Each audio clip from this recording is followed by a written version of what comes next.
There are many definitions and explanations of philosophy, but we are going to focus on three views. The first one is the etymological definition of Pythagoras, the second is the classical definition of Aristotle and St. Thomas Aquinas, and lastly, the contemporary view of Karl Jaspers. When we say etymological definition, this means that we draw from the so-called root words of a word or concept to be defined, meaning we are going to look or we are going to study the nature, origin, and limits of human knowledge.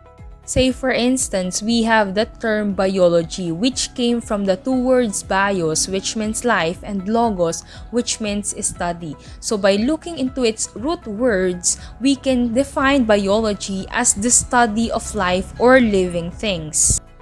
The etymological definition of philosophy is being coined by Pythagoras.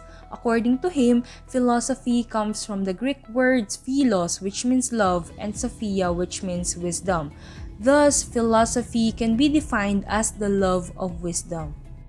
If we are to identify someone who pursues philosophy, we can describe him or her as someone who is seeking the attainment of wisdom.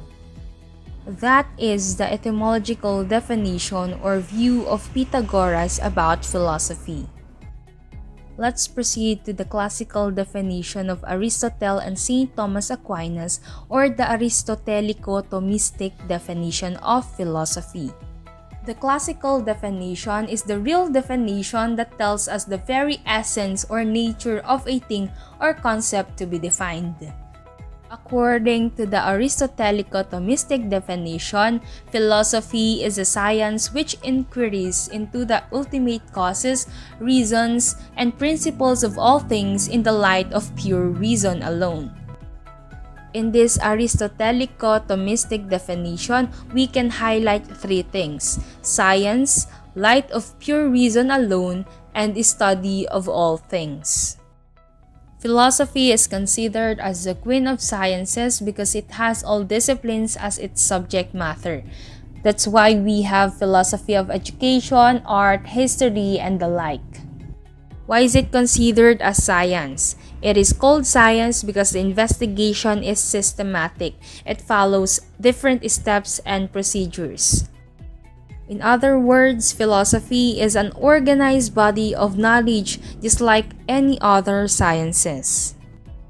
In addition, philosophy is a systematic study of fundamental questions that arise through the practice of different disciplines and even in our everyday life.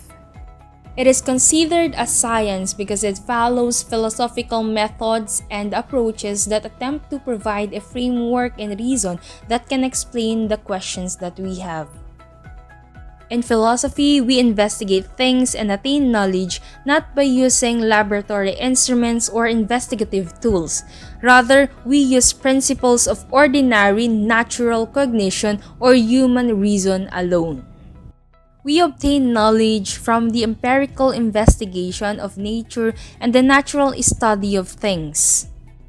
Next is study of all things. All disciplines and sciences concern themselves with a certain object of investigation. For instance, anthropology is the study of human beings in relation with the society, and also we have theology, which investigates God. Whereas philosophy investigates the things that are found in the existential world. It studies human beings, society, religion, language, and God, among other concerns. Lastly, we have the contemporary definition of Karl Jaspers. According to the contemporary definition or the present-day definition of Karl Jaspers, philosophy is a discipline in which questions are more important than the answers and where every answer leads to further questions. The focus of philosophy is not arriving at a certain answer or having the answers, but the way in which one arrives at them.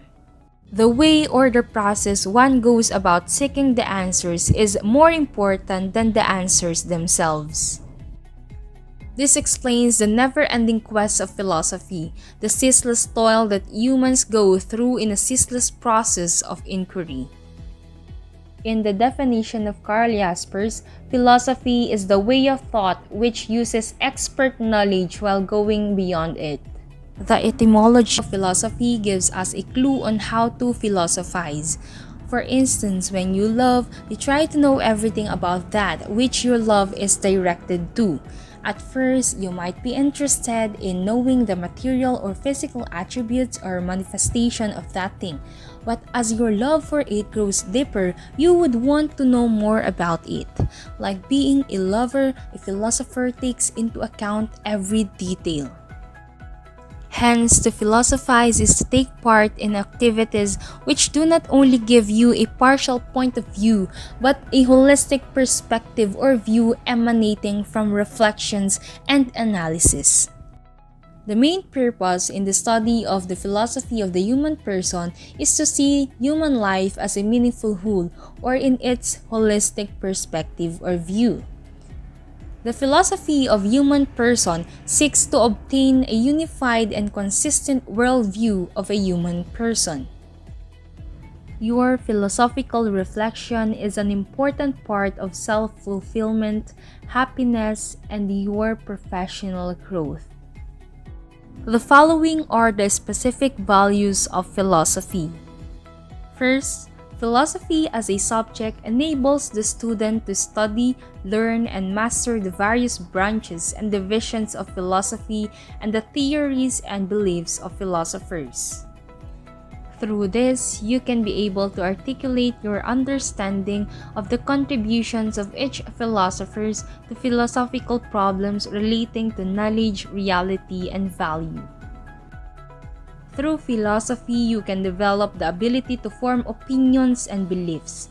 In this way, you can be able to think, evaluate, and decide what could be better or best for you.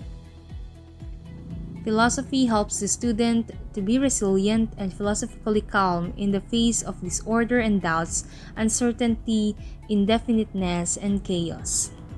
This will help you preserve and put things in their proper perspective and outlook in the midst of doubts, uncertainty, and chaos. Philosophy deepens the student's self-awareness. In relation to deepening of self-awareness, philosophy also increases the student's self-awareness and awareness of the world.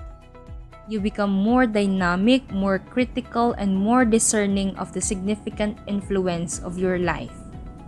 Philosophy helps the student to be creative. By being creative, you can be able to develop a philosophical perspective on problems, issues, and concerns that is unique and distinctive. You can engage your life on a deeper level to give meaning to it. Philosophy helps the student to be imaginative. By being imaginative, you can be able to deal openly with new possibilities and changes in how you see things.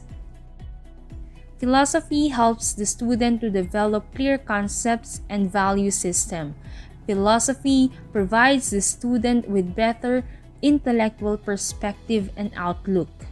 Philosophy gives the student personal freedom. By being free, you can make suggestions and decisions and act according to those decisions. Philosophy helps the student to refine his power of analysis, the power to think critically, reason, evaluate, theorize, and justify. And lastly, philosophy will not teach the learners how to earn a living, but how to make life worth living.